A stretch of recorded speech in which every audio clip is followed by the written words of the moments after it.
और हमारे साथ हमारे एक्सपर्ट जुड़ रहे हैं समित चौहान और डेरिवेटिव सौदों पर सलाह देने के लिए मोतीलाल ओसवाल के राहुल शाह भी हमारे साथ जुड़ चुके हैं। राहुल, एक इंटरेस्टिंग ट्रेंड जो मुझे नजर आया है सुबह से लेकर अब तक, उस पर आपकी राय चाहेंगे। अब देखिए, सुबह मार्केट ऊपर खुला था लेकिन उस समय 8000 और 8100 के जो कॉल हैं वो लॉस में जा रहे थे। अब अगर आप देखें तो 8100 के कॉल में % की बढ़त आ गई है परसों की क्लोजिंग के सामने, और 27% की बढ़त आई है 8000 के कॉल में। वो तो ऑफकोर्स अब एट द मनी या इन द मनी कह सकते हैं हम।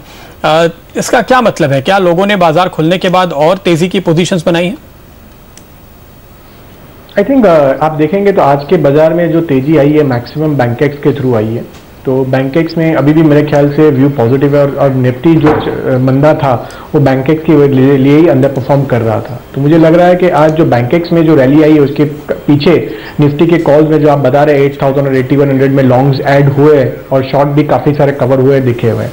तो मुझे लग रहा है कि ये जो आप डिफरेंसेस बता रहे हो इट्स ओनली बिकॉज के पब्लिक ने लॉन्ग किया है, इन्वेस्टर ट्रेडर ने जो भी है उन्होंने ये लेवल्स पे लॉन्ग इनिशिएट किया हुआ है। और निफ्टी का जो टारगेट जो हम टेक्निकल भी जो था मेरे ख्याल से 8020 का एक लेवल था, रेजिस्टेंस था, तो ब्रीच किया है। तो उसके बाद थोड़ा और जो तेजी पकड़ा है बाजार। अब फिर हम नीचे आ गए, तो आप आज क्या करेंगे? ये तेजी की पोजीशन लेके जाएंगे राहुल या नहीं?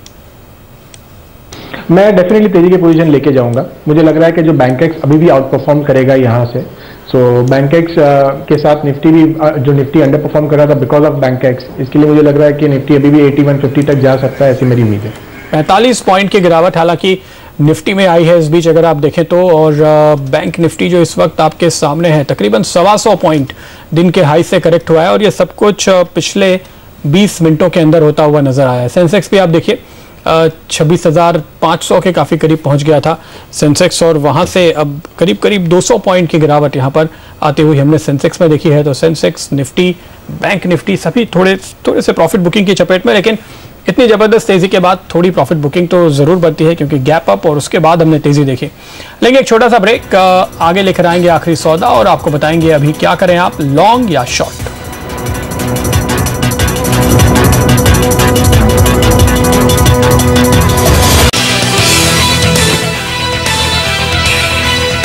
अब देखें आखिरी सौदा। भारतीय बाजारों में अच्छी खासी चुस्ती बनी हुई है। 8014 के आसपास निफ्टी ट्रेड करता हुआ, हालांकि दिन के उच्चतम स्तरों से हम थोड़े से हल्के जरूर हुए हैं, लेकिन मूड जो है वो तेजी का बरकरार है। 543 अंकों का इजाफा बैंक निफ्टी में देखने को मिला है।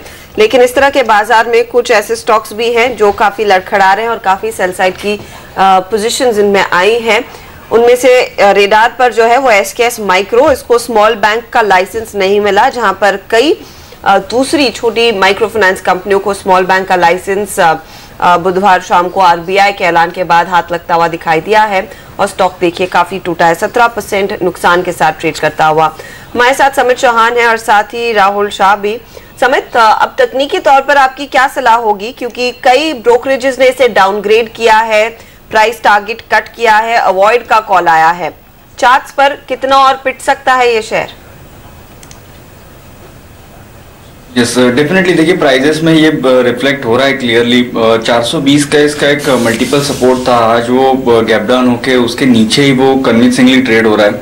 अगर हम वॉल्यूम भी देखें तो उसके डेली एवरेज वॉल्यूम से नियरली 5 to 8 टाइम्स उसके आज के वॉल्यूम्स हो गए।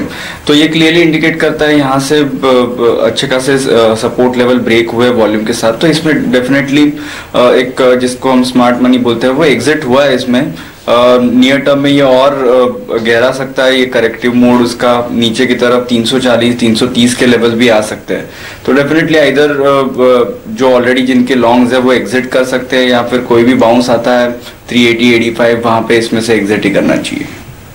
निकलने की राय यहाँ पर SKS माइक्रो में फिलहाल आ रही है, लेकिन वहीं आप दूसरी तरफ देखिए तेजी में जिन स्टॉक्स ने पार्टिसिपेट किया है, HDIL जबरदस्त लॉन्ग पोजीशंस आज के दिन भी बनती हुई नजर आ रही हैं। थोड़े रोल्स भी शुरू हुए हैं, 15% के आसपास के रोल ओवर यहाँ पर होते हुए मैं दिख रहे हैं। राहुल, HDIL क्या लॉन्ग है आपके लिए? मैं अवॉइड करूंगा अभी भी HDIL के काउंटर को। मुझे लग रहा है कि I would prefer DLF against HDIL। मुझे लग रहा है कि ये DLF में काफ़ी तेजी लग हो सकती है। तो 140 का जो लक्ष्य मेरा है कि वो इजीली आ सकता है, और जिसमें इसमें भी थोड़े लॉन्ग बिल्टअप देखने को मिले आज के सेशन में। So I would stay bullish on DLF over HDIL। Okay, तो DLF पर ज्यादा बुलिश इस समय रहेंगे, लेकिन दूसरे काउंटर्स जहां पर आज हमने देखा है काफी ज्यादा एक्शन है। IRB इंफ्रा, राहुल, इस पर आपकी नजर गई है, इस समय क्या नई तेजी करना ठीक है और पैसा कमा पाएंगे शेयर में? IRB इंफ्रा में नया पैसा बन पाएंगे। ये स्टॉक थोड़े वीकनेस की ओर ही जा रहा है, तो मैं नया पैसा लगाने की सलाह नहीं दूंगा। मुझे लग रहा है कि नियर टर्म आउटलुक नेगेटिव ही रहेगा स्टॉक के अंदर। ये जो बाउंस आते हैं स्टॉक्स में या शॉर्ट टर्म बाउंसेस है, अपॉर्चुनिटी एग्जिट करने के लिए स्टॉक के लिए। ओके, तो ये कॉल IRB पे आती हुई। यूनियन बैंक का एक और इंटरेस्टिंग स्टॉक है समित, अगर आप इस पे अपनी राय दें। 5% की तेजी है, करीब 10% के आसपास नया ओपन इंटरेस्ट बिल्डअप है, तो करंट सीरीज में काफी लॉन्ग बन रहे हैं, क्या करना चाहिए? लॉन्ग करेंगे? देखिए, अगर यूनियन की बात करें तो 170 172 का इसका एक स्ट्रॉन्ग रेजिस्टेंस था, वो उसने आज ब्रेक किया है। आज अगर हम इसका मोमेंटम देखें तो वो भी काफी स्ट्रॉन्ग है, तो ऊपर की तरफ और ये एक्सटेंड हो सकता है बाउंस, बट यहाँ पे बाय करने की सलाह नहीं होगी। इन केस अगर डिप मिलती है तो प्रॉब्ली अराउंड 178 180 वो एक अच्छी बाइंग अपॉर्चुनिटी हो सकती है। यहाँ से ये स्टॉक 188 से लेके 192 ये लेवल टेस्ट कर सकता है, बट यहाँ पे ज्यादा एग्रेसिवली लॉन्ग करने की सलाह नहीं होगी। जो भी मोमेंटम ट्रेडर्स है वो एक स्मॉल मूव्स के लिए प्ले कर सकते हैं। ओके, ये है फिलहाल रहा यूनियन बैंक पर आती हुई। कुछ और स्टॉक्स जहां पर हम देख रहे हैं आज काफी ज्यादा हरकत देखने को मिली है, उसमें महाराजा बैटरीज भी आगे है। 4.5% का इजाफा इस स्टॉक में बनता हुआ दिखाई दिया है। ओपन इंटरेस्ट एडिशन करीब 10.5% के आसपास का। इधर राहुल, क्या सलाह होगी? मैं अमराजा बैटरी को मैंने ट्रैक नहीं किया, तो अगर आप चार्ट इसका देख सके, अमराजा जो आज 4-4.5% भागा है समित।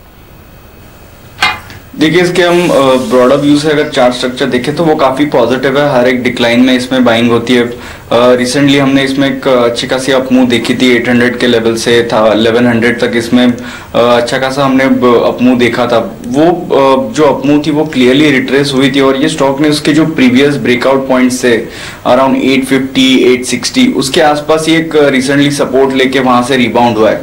तो ये मोमेंट और कंटिन्यू हो सकता है, इसके ऊपर के लेवल 1050 1060 तक हो सकते हैं। तो क्लियरली अगर नियर टर्म के व्यू से कोई दिखता है तो इसको 1050 1060 के लेवल मिल सकते हैं। 1050 1060 ये लेवल आप यहाँ पे सुझा रहे हैं। एक और स्टॉक जो लगातार काफ़ी स्ट्रांग हुआ है पिछले कुछ दिनों में, हफ्ते 10 दिन में, वो है अरविंद का। इनफैक्ट मार्केट गिरता था तब भी इस स्टॉक ने काफ़ी हद तक स्ट्रेंथ दिखाई थी। आज आप यहाँ पे देखिए करीब 12% के आसपास रोल ओवर हो चुके हैं, 10% का बिल्डअप फिर भी करंट सीरीज में आज देखने को मिल रहा है। राहुल, इस पर आपकी क्या कॉल है? लॉन्ग करेंगे? डेफिनेटली अरविंद का आप जैसे आप बता रहे हैं, सही बात है कि कंटिन्यूसली लॉन्ग्स ऐड हुए हैं स्टॉक के अंदर और पॉजिटिव मोमेंटम के ब्रेथ के साथ ही ट्रेड्स हो रहे हैं। तो मुझे लग रहा है कि अभी भी 7 से 8% का तेजी हो सकता है स्टॉक के अंदर। नियर टर्म आउटलुक काफी पॉजिटिव है स्टॉक के लिए। ओके, टाटा मोटर्स एक और स्टॉक जहां पर आज हम देख रहे हैं करीब 15% का बिल्डअप देखने को मिला है। टाटा स्टील ने आज यहाँ पे शेयर बेचे हैं टाटा मोटर्स के, उसका इम्पैक्ट है। क्या टाटा मोटर्स और टाटा मोटर्स DVR आपके लिए शॉर्ट बनते हैं, या फिर राहुल आप कॉन्ट्रेरियन होंगे इसमें? आई थिंक स्टॉक काफी अंडर प्रेशर में रहा है, और जिस तरह से मैं देखता हूँ कि बिल्टअप जो है स्टॉक के अंदर ऑब्वियसली नेगेटिव, ये टाटा स्टील के जो न्यूज़ के बाद ये स्टॉक गिरावट के साथ गिरा है। तो मुझे लग रहा है कि ये सपोर्ट लेवल के आसपास है। I would not go short on the stock. मैं यहाँ पे थोड़ा प्रेशर में रह सकता है, लेकिन स्टॉक में बाइंग अपॉर्चुनिटी समझ रहा हूँ टाटा मोटर्स के लेने की मैं रेकमेंड करूंगा।